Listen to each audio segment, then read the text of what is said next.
Meet Arthur Harris, UK ambassador to a small, peaceful nation.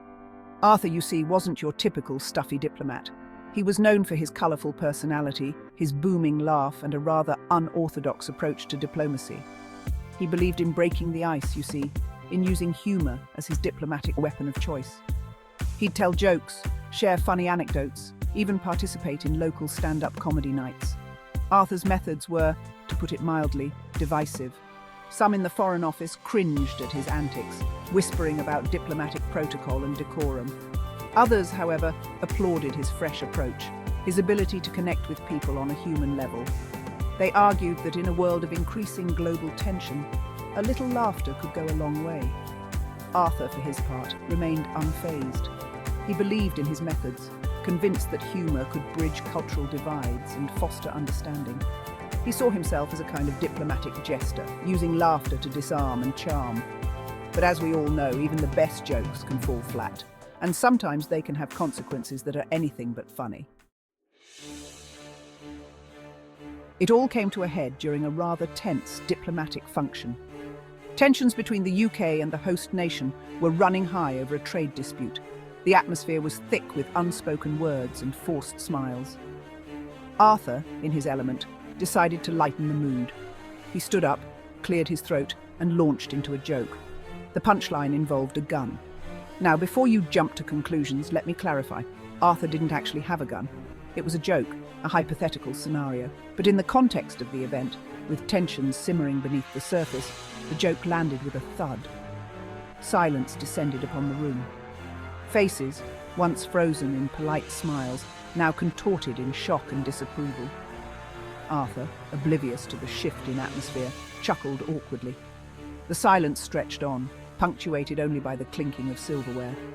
Arthur's smile faltered. He looked around the room, his gaze meeting the stony expressions of his fellow diplomats.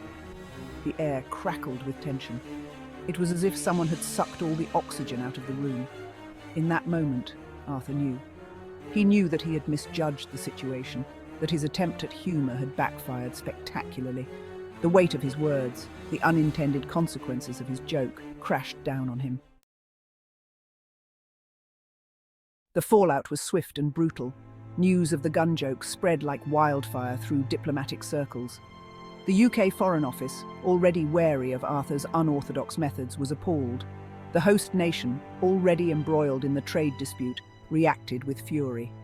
Back home, the British press had a field day. Arthur's face was plastered across newspapers and websites, his name dragged through the mud. He became the subject of ridicule, his career hanging by a thread. The once celebrated diplomat was now a national embarrassment. The incident sparked a wider debate about the role of humour in diplomacy.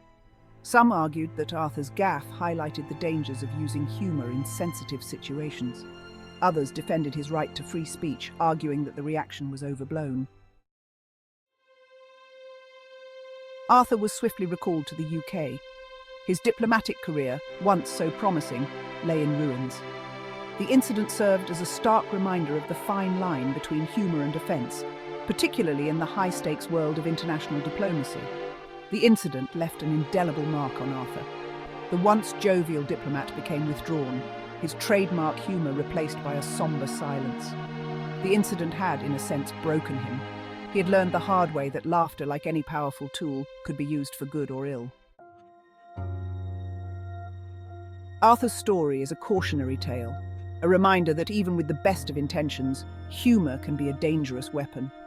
It highlights the importance of cultural sensitivity, of understanding the nuances of language and context. In the end, Arthur's story is a tragedy born out of a misplaced joke, a moment of misjudgment that had far-reaching consequences. It serves as a reminder that in the delicate dance of diplomacy, every word, every gesture, every joke carries weight. And sometimes even laughter can come at a price.